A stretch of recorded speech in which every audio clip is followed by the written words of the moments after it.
बारिश की ठंडी रात थी। आसमान जैसे अपने दर्द को जमीन पर बरसा रहा था। सड़क किनारे एक बूढ़ी मां भीगती हुई बैठी थी।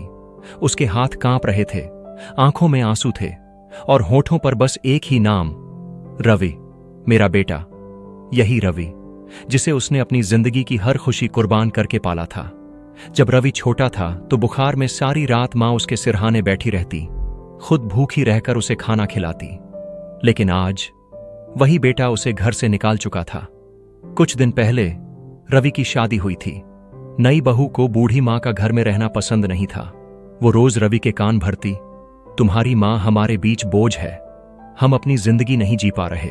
एक दिन गुस्से में उसने मां का हाथ पकड़ा और दरवाजे के बाहर धक्का दे दिया।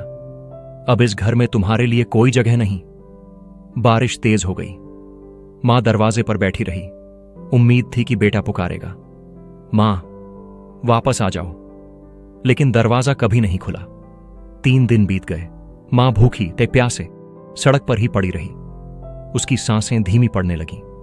आखिरी वक्त में उसने आसमान की तरफ देखा और कहा, भगवान मेरे बेटे को खुश रखना। और फिर उसकी आंखें हमेशा के लिए बंद हो गईं। अगली सुबह रवि को खबर मिली कि उसकी मां अब इस दुनिया में नहीं रही।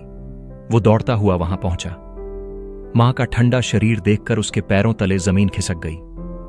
वो फूट फूट कर रोने लगा, मां मुझे माफ कर दो, एक बार आंखें खोल दो। लेकिन अब बहुत देर हो चुकी थी। मां की मुट्ठी में एक कागज था।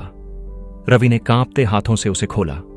उसमें लिखा था, बेटा अगर कभी तुझे लगे कि तू अकेला है तो याद रखना, तेरी मां हमेशा तेरे साथ है। उस दिन रवि को समझ आया, जिसे उसने बोझ समझा वो ही उसकी सबसे बड़ी ताकत थी।